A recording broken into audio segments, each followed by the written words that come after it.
дүйнө жүзү дүйнө боюнча биринчи кейс болот экен анда. Биринчи кейс. Кичинекей мамлекет болуп алып бирикпесек, чоң иштерди жүргүзгөнгө колубуздан келбейт болчу да. Сиздер жанагы ар бир жумушчуңар үчүн төлөгөн 27,5%дын ордуна 12% төлөсөңөр силерге кыйла жеңилирекпи?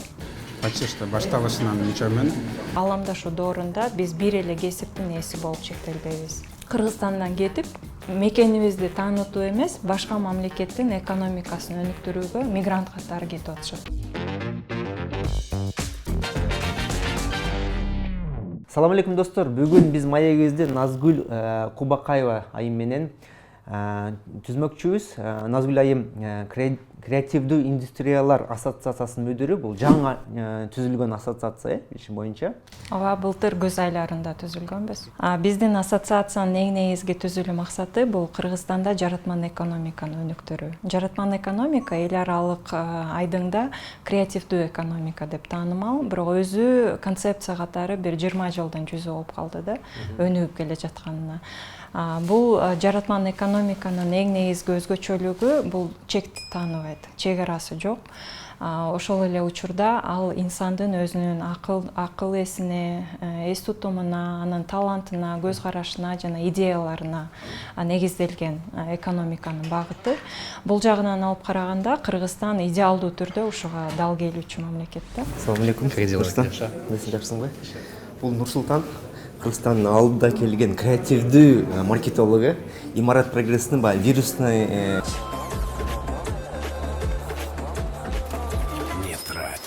Жаңы базарга чыгып жаткан жилой комплекстин рекламасы болчу, үйлөн деген билет болушуңар керек. Биз азыр жайгашып жаткан жер дагы бул Ололо эркиндик. Силер байкап тургандай бул чыгармачылык чөйрө.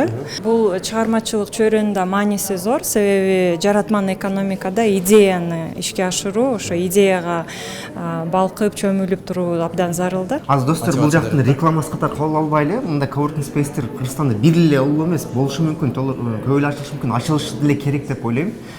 Жөн эле Ололонун негизинде айтып кетели, достор, сен бул жакка жайгашкансың да. Ооба. Көп менен аралашканы, жаңы кабарларды, жаңы идеяларды маектешкен мүмкүнчүлүктөр болуп турат экен coworking space'те иштегенден да. Канчага аренда аласың бул жерде? Кайсы жерде отурасың? Мен бул жакта наркы төр жакта офисте отурам. Көрүп коебуз окшойт азыр офисинде. Ал жакта биз азыр как раз жаңы проекттин астында иштеп жатабыз. Музыкалык клип тарткантабыз. Ошол жерде азыр режиссер балабыз да отурат. Жаратман экономика дегенде биз жөнөкөй тил менен айтсак, ал жерде айтылат. Бул бизнес ишкердүүлүк менен чыгармачылык, инновация, илим, билимдин айкалышуусу. Алардын кошулмасы жаратман экономиканы берет. Мисалы үчүн биз идея катары эле бир жакшы аңгемени жазып койдук, бирок биз аны аңгемени сатуудан акча таппасак, бул экономика эмес, бул жөн эле жаратмандык. Менимче биз өзүбүз кыргыз улуту катары да өзүбүз аңдап билишибиз керек, тарыхыбызды үйрөнүшүбүз керек, окушубуз керек. Анан этнопедагогика деген да түшүнүк бар. Ошо өзүбүздүн тайне тайта, чоң эне чоң аталарыбыз улуу моомдон бир жакшы кеп кеңештерди алып, ошол турмуштун шаарына, агымына жараша биз дагы өзгөрүшүбүз керек да.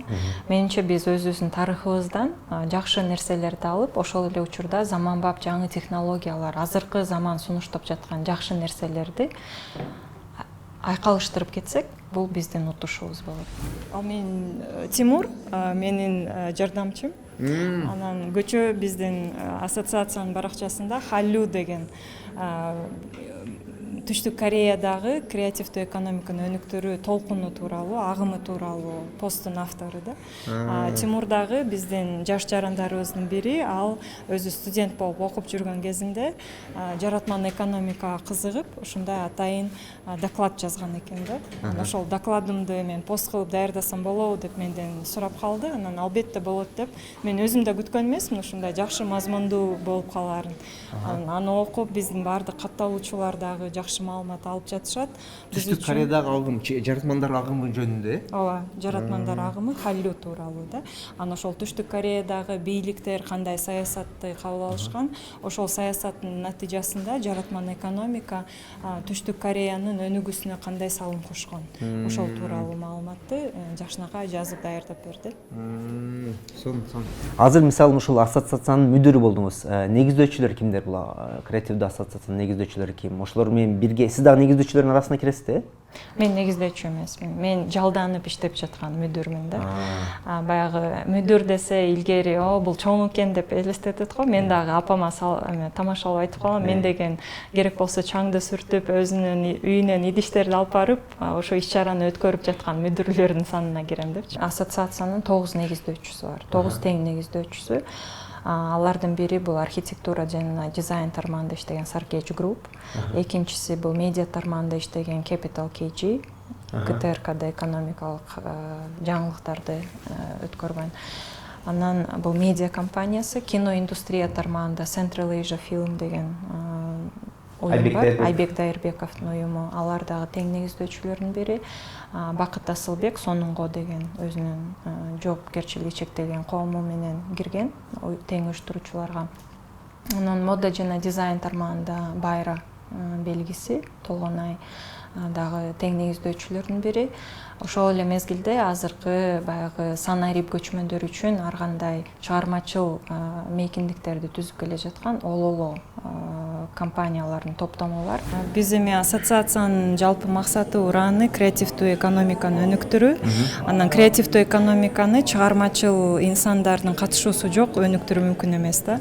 Ошондуктан өздөрү эле иргелип ассоциациянын максатын бөлүшкөн мекемелер жана инсандар бизге кайрылышат. Андан сырткары дагы биз ассоциация катары өткөргөн иш-чаралардан кийин дагы бизге мүчө болууну каалагандар көбөйөт да. Анан Нурсултан сыяктуу жигиттер, алар жетектеген мекемелер дагы бардык ишмердигин чыгармачылыктын негизинде өткөрүшөт. Ал үчүн англис тилин окуп баштаганда топиктерде биз жаттаганбыз да. Кыргызстан бул тоолуу жана деңизге чыгуу жолу жок болгон мамлекет деп. Ошол мезгилде мен ойлоп атам, азыр эстеп, ошол психологиялык жактан деле биз өзүбүздү чектеген болот экенбиз да. Ал эми жаратман экономикада ушул сыяктуу чектөөлөр жок. Эмне себептен? Себеби сиздер мисалы үчүн мына силердин дубалыңарды абдан жакшы кооздоп турган YouTube баскычтары мына ушуну деле силер өзүңөр Америкага барып алып келген жоксуңар, туурабы? Силер өзүңөрдүн чыгармачылык менен ушул жерден иштедиңиздер дагы, өзүңөрдүн мээнетиңерди ушул баскычтар аркылуу кайтарып алдыңыздар да. Демек бул ар бир катталуучунун аркасында силер үчүн бир акча жатат, силер үчүн бир таанылуу жатат. Ошол сыяктуу силер мисалы үчүн Lights Creative Кыргызстандын өндүрүүчүсү катары тааныласыңарбы же Америкалык болуп эсептелесиңерби? Кыргызстандыкы? Кыргызстандыкы. Бул эң жакшы. Демек жаратман Кыргызстан дегендин мааниси ошол да. Кыргызстанда жашап, Кыргызстандын суусун, анын жеп, анан ошонун негизинде өзүбүздүн чыгармачыл өнүмдөрдү дүйнө жүзүнө сунуштай алсак, демек биз жаратман Кыргызстанды куруучуларбыз. Ассоциация азыр 10-ай болуп атат иштегенибиз. Буга чейин биз 2 ирет креативдүүлүк жана инновация жумалыктарын өткөрдүк. Ошо жумалыктардын алкагында ар кайсы чыгармачыл компания жана инсандар коомчулук үчүн ачык иш-чараларды өткөрүп беришти да. Мисалы үчүн алар мастер-класс өткөрүштү. Мисалы үчүн дизайн ой жүгүртүү деген эмне? Эмне себептен дизайн ой жүгүртүүнү азыркы күндө талап кылып жатышат. Ошол мастер-класс канча адам келди? 30дан 50 адамга чейин келип атышты да. Мисалы үчүн ошол жалаң эле Бишкекте жашагандар. Бишкектин тургундары жана Ош шаарында өткөрүлдү да.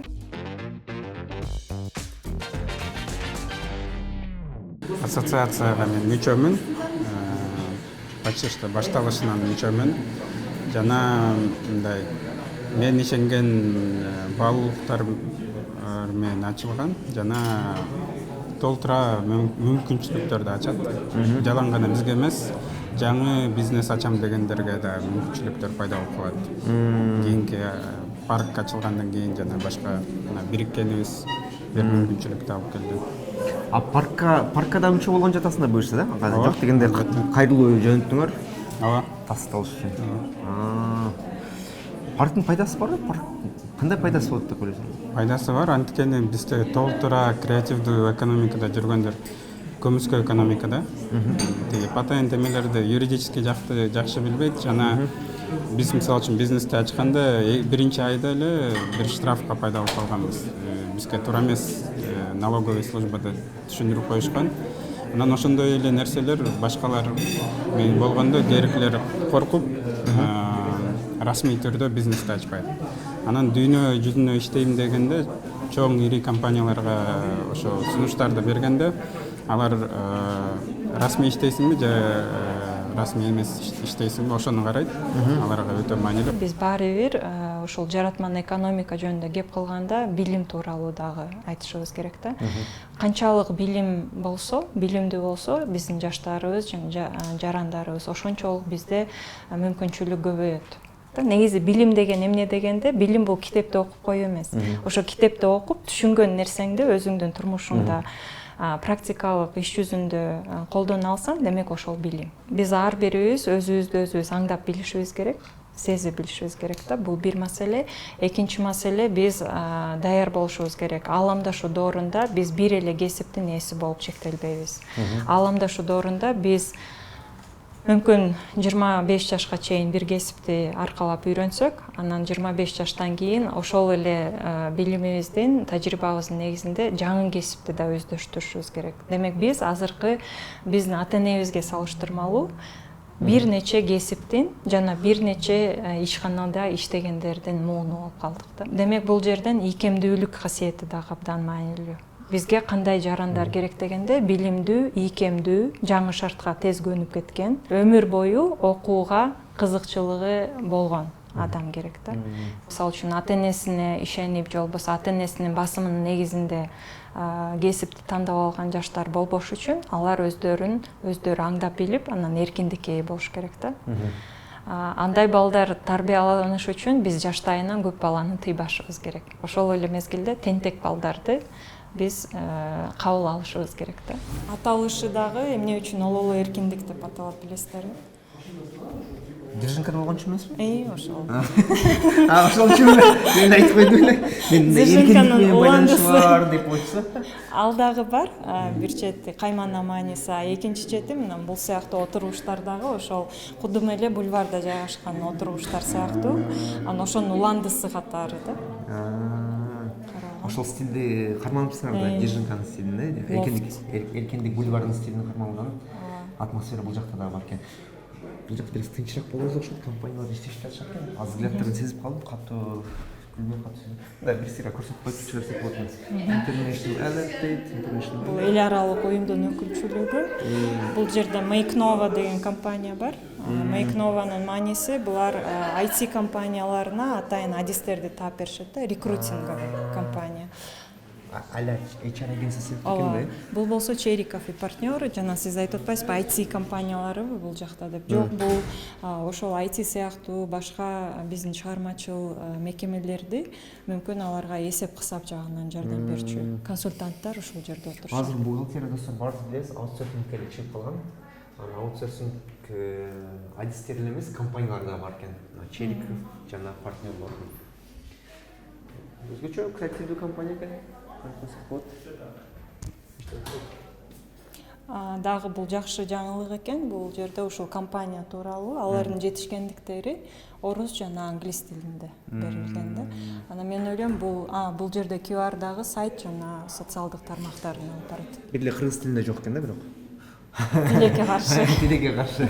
Мен өзүм Каракол шаарында туулуп өскөнмүн. Тыныстанов университетин бүтүргөнмүн. Мен Бишкек шаарына 2013-жылы гана көчүп келгем да. Негизи бул жаатка кандай бурулуп калдым? Мен өзүм ошол 2 жыл мугалим катары иштедим. Анан ошол жогорку окуу жайында окуп жаткан кезде студенттик маалда мен ыктыярчы катары иштегем. Өкмөттүк эмес уюмда.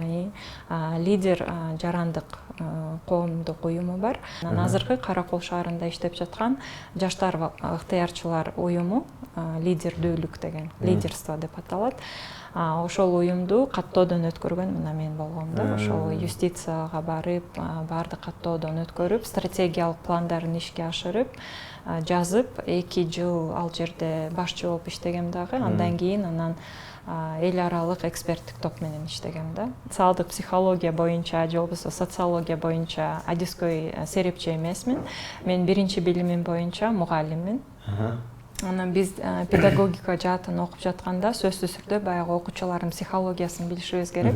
Андыктан биз социалдык психология, социология деген иримдерди бир аз кененирээк анан түпкүрүнөн окуганбыз. Андан кийин мен Японияга 2 жыл окууга барып келип, Хиросима университетинде ошол коомчулукту өнүктүрүүнүн айыл жергесиндеги жарандардын ролу, ал коомчулуктун өзүнүн өзү уюштуруу маселеси. Кайсы жылдары бардыңыз Японияга? 2010-2012 жылдары. Быйыл 10 жыл болот да кайрылып келгениме. 2 жыл окуп келгем. Анан ал жактан дагы мен Японияда 2 жыл жашап, ал жердин дагы иретин билип көрүп, япондор негизи өздөрү аябай мындай бириккен, бири-бирине достук мамилеси күчтүү болгон адамдар да.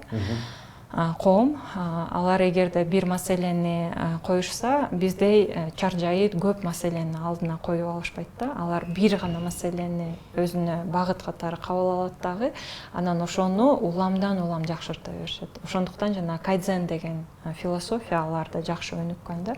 Кайдзен бул кайрадан жакшыртуу. Ошондуктан мен ойлойм жанагы Япониянын унаалары, алардын медициналык жабдуулары жогорку сапатта. Себеби алар такт жасайт да бардыгынчы. Мен Япониядан кайтып келип, бул жерде Япониянын Кыргызстандагы элчилигинде иштедим. Ал жерде дипломатия тууралуу көбүрөөк тажрыйба топтодум. Ал жакта жумушумду аяктап, мен Ололого жумушчу катары орношконмун. Анан Ололодо 2,5 жыл иштеген кезде ошо Ололонун негиздөөчүлөрүнүн бири Данияр Аманалиев. Ушундай биз ассоциация уюштурган жатабыз, креативдүү индустриялар боюнча. Ошого сени мүдүр кылып көрсөтөйүн деп атам, кандай карайсың деп айтты. Анан мен ойлонуп көрүп, макулдугумду бердим. Анан ушул креативдүү индустриялар паркын иштеп чыгууда Данияр Аманалиевдин аткарган ролу жана катышы абдан чоң. Ошол эле мезгилде ушул мыйзам өзү коомдук талкууга чыкканда жанагы биздин мамлекеттик порталыбыз бар экен, талкуу деп аталат экен да. Ошол талкуу деген мамлекеттик порталда бул 4-орындагы карап чыгуу жана комментарийлерди берүү боюнча 4-орунда турат бул мыйзамчы. Креативдүү индустриялар паркы бул сейил бак эмес, бир физикалык өзү бир имарат же болбосо чөйрө болбойт. Бул атайын салык режими. Ошол жеңилдетилген салыктарды кимдер алат? Ал резиденттерди аныктоо боюнча азыркы учурда министрлер кабинетинин жобосу ишке иштелип жатат. Бул жерде так кесер жооп жок азыр, кандай салык жеңилдиктери болот жана кайсы креативдүү индустриялардын өкүлдөрү ошол паркка резидент катары каттала алат жана кандай таризде. Анын бардыгы азыркы күндө чечилип жатат. Ошол мыйзамды ачып окусаңыздар 4-беренесинде 20 тайпа көрсөтүлгөн да. Анан ошол 20-нын ичинен кимиси кирет, кимиси кирбейт, ал нерсе талкууланып жатат азыр, жана жобо аркылуу чыгат ал чечим. Киргендер үчүн кандай жеңилдиктер болот? Биз азыркы учурда өкмөт менен сүйлөшүүлөрдү өткөрүү учурунда мындай бир варианты бар, ошол жогорку технологиялар паркы сыяктуу эле, алар дагы жанагы жалпы кошулган салык деген бар, НДС, НСП, ошолорду 0% кылып беришсе, экинчиси болсо бул сатуудан түшкөн салыкты 10%-ын ордуна алар 5% кылып кыскартып беришсе болот. Анан экинчиси социалдык фонд төлөмдөрү. Бул 27,5%-ын ордуна биздин салык кодексине ылайык мүмкүн аны туруктуу биздин орто эсеп менен алынган айлыктын 10% болсо, 12% бул 2668 сом. Мисалы сиз деле ушул креативдүү индустриянын өкүлүсүз, Нурлан мырза. Сиздин көп тапкан акчаңыздын көп бөлүгү айлыкка кетет. Туурабы, силердин кызматкерлерге.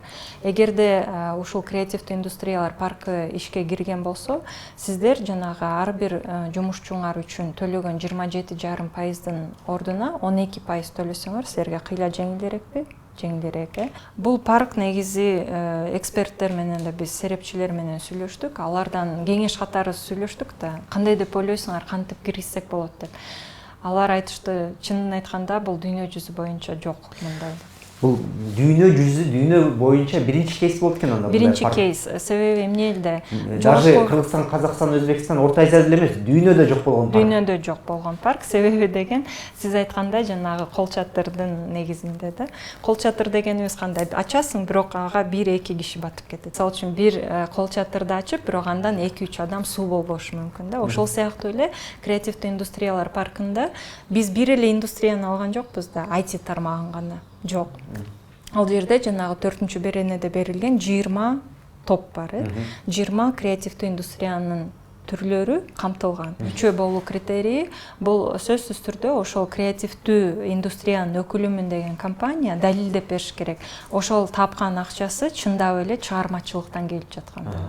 Себеби биз дагы ассоциация катары жана ошону демилгелеп жаткан топ катары укуубуз келбейт кийин жаман сөздөрдүчү. Ушулардын аркасынан жамынып салык төлөбөгөн компаниялар көбөйдү деген сөздү укуубуз келбейт. Экспорт боюнча бизде талап коюлбайт.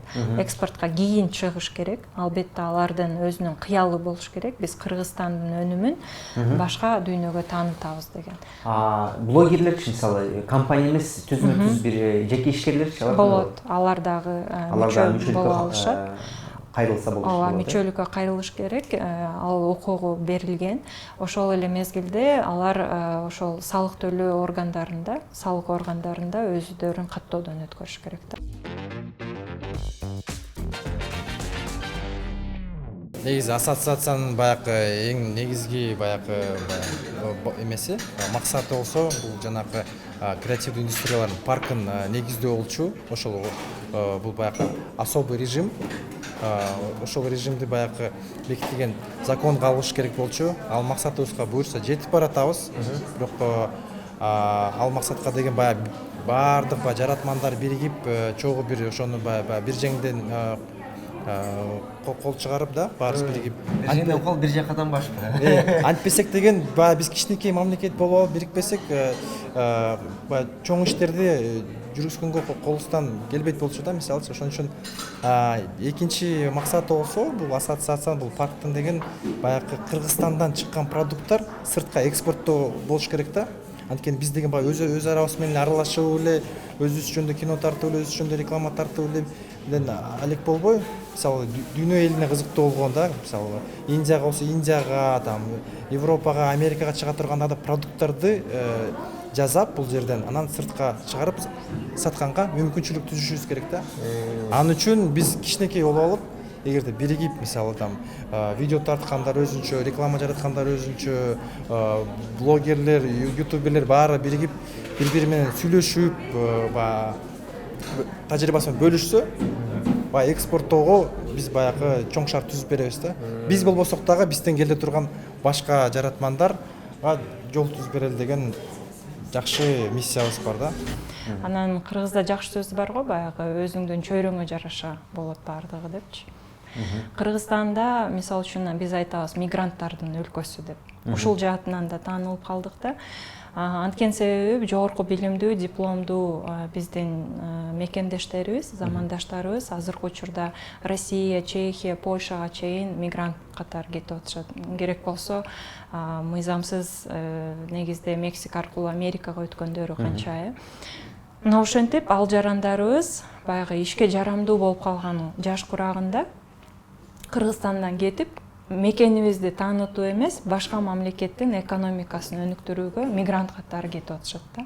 Туура алар өзүнүн тапкан акчасын бизге, мамлекетке кайра туугандарына жөнөтүп атышат, балдарына жиберип жатышат. Бирок анын түбөлүгү канчалык? Мисалы үчүн ал мигранттарыбыз иштеген иштин түрлөрү автоматташтыруу доорунда, аламдашуу доорунда жоголуп кетүү коркунучу астында. Мисалы үчүн алыска айдаган айдоочулар мүмкүн жакын арада жоюлат деген сөздөр бар да. Демек ошонун негизинде алар дагы өзүнүн кесибин өзгөртүш керек. Алар дагы ушул заманбап бир кесипке ээ болуш керек. Азыркы замандын талабына ылайыктуу болгон адискөй инсан болуп калыш үчүн алар азыртыдан ойлонуш керек да. Мына жакынкы эле арада мен россиялык бир көчмөн менен таанышып калдым. Ал айтат, мен өзүм досторума дейт, мен Бишкектемен деп жаздым дейт. Ана ошентсе ал Монголиядабы деп сурады дейт да. Демек биздин эле алыста айтпай эле коелу, Россиядагы жашоочулар Бишкек дегенди тааныбагандар бар экен да. Ал таанылыш үчүн демек биз бир жакшы өнүм чыгарышыбыз керек, жакшы атак даңктуу бир нерсени аткарышыбыз керек да. Бизде жаратман экономиканы өнүктүрүүнүн бирден бир ийгиликтүү мисалдары Түштүк Кореяда көп да. Ошол эле BTS тобу, алар деген жанагы ички дүң продукциясынын 1,5% мүмкүн таап коюшат экен да, 1 жыл аралыгындачы. Демек алар дагы чыгармачылыктын негизинде иштеп жаткан жаш инсандар, жигиттер, ырчылар бир тайпа, бир топ катары иштеп жатышат. Алар ырдап атат, бирок алардын сүрөттөрү өзүнчө бир акча каражаттарын алып келип атат. Ошол эле полиграфияда иштегендер үчүн. Алардын элеси менен чыгарылган кийим-кечектер өзүнчө акча каражат. Ошентип бизде Кореяга болгон кызыгуубуз, анан бардыгыбыз баргыбыз келет, корей тилин керек болсо окуп аткандар бар. Анан ошентип биз алардын экономикасына салым кошуп атабыз да. Биздин дагы көтөрүп жаткан маселебиз Кыргызстан канткенде ошентип дүйнө жүзүнө кызыктуу мамлекет болот. Алгылыктуу нерселер шаар жергесинде гана таанылып, аймактарда ал таанылбай калышы мүмкүн да. Бирок ошол эле учурда биз аймактарга барганда өтө зирек өзүнүн айылын сүйгөн жаштарды көп көрөсүң.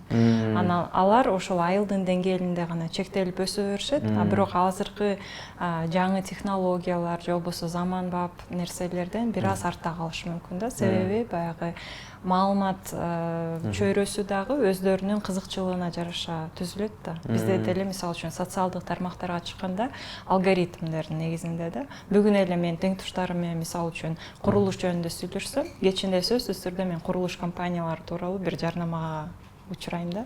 Бул дагы ошого байланыштуу. Анан ошо айыл аймагындагы биздин жаштарыбыздагы тургундар өздөрү эмнеге кызыкса, ошого жараша эле сунуштоолор боло берет да. Эгерде алардын сунуштамалары жогорку деңгээлде жакшы болуш үчүн, демек алар дагы ошого кызыккан башка инсандардын аккаунттарына катталыш керек. Ошол сыяктуу бир китептерди окуш керек, сайттарга кирсе, анан ошого жараша аларга да сунуштамалар келип баштайт да. Даниярдын дагы сунушу менен мен китеп окугам, ошол «Гибкое сознание» деген, ийкемдүү аң сезим.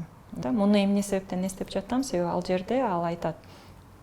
Биз адамдар дейт, эки чекитте болобуз дейт. Биринчи чекитибиз бул берилген, бул менин тагдырым деген чекит дейт. Экинчи чекит болсо бул өнүгүү чекити.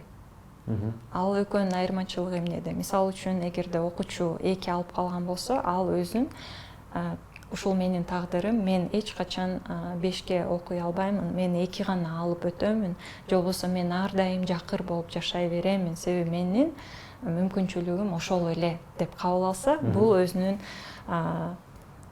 жанагы тагдыр чекитин койгон болот да. Бул мага жазмыш, маңдайыма жазылган нерсе деп эле ошол деңгээлде кала берет. Ал эми экинчи чекит болсо, бул өнүгүү чекити.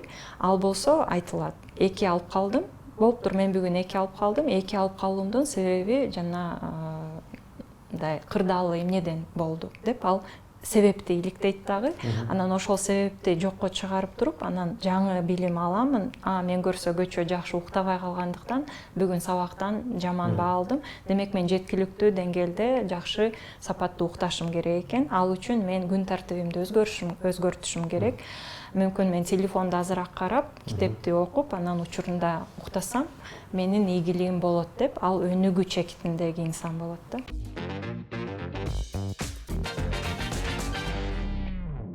Буга чейин ассоциация жетектеп көргөн эмесмин. Анан кантип макулдугумду берем деп, анан ошол китепте окуганымды, жана билим дегенди айтып кетпедикпи? Биз окуган нерсени турмушубузда пайдалансак, демек ошол нукура билим да. Анан мен да ошол уран менен жашап жаткан инсанмын. Анан ошондуктан мен келгиле бул өнүгүү чекити болсун мен үчүн, аракеттенип көрөйүн. Болгон иш тажрыйбамды, болгон билимимди мен жумшаймын. Себеби бул ассоциациянын түзүлүү максаты жана мааниси менин өзүмдүн жеке баалуулуктарым менен байланыштуу. Эгерде сунуш келсе, бир кел бул жакка барып, бул китепти ачып окуп көрөлү, же болбосо мындай мастер-класс өткөн жатыптыр, барып келбейлиби деген сыяктуу сунуштар болгондо, сиздер жок дегендин алдында ойлонуп туруп, мейли барса барып көрөлү. Болуптур, баралы. ова деген сөздүн өзүндө дагы жакшы энергия бар да. Демек силер жок деп бирөөдөн мындай баш тарткычакты андан көрө ова деп ошол мүмкүнчүлүктү аңдап көргүлө да. Бул да кыргызстан философия, ооба деп айтуу философиясы. Жаңы мүмкүнчүлүктөр, жаңы таанышууларга, жаңы кандай бир жумуш болсо деле, бош болуп жүрсөң, ооба деп туруп аракеттенип коюш керек. Ооба. Студенттериме дайыма айтчумун. Эгерде силер барган иш-чара силерге кызыксыз болсо, таптакыр кызыксыз, силер такыр эч кандай пайда көрбөдүм дегенде дагы сөзсүз түрдө бир жакшы пайдалуу нерсени өзүңөргө тапканга аракеттенгиле депчи. Мисалы мен өзүм унаа айдабаймын, жана такси кызматы менен көп деле колдонбойм да. Пешком басып жүрөсүз койчу. Жөө басам, же болбосо коомдук транспорт менен жүрөм да. Троллейбус, автобус, маршруткалары. Анан биз өзүбүз билебиз реалдуу кандай ал жерде.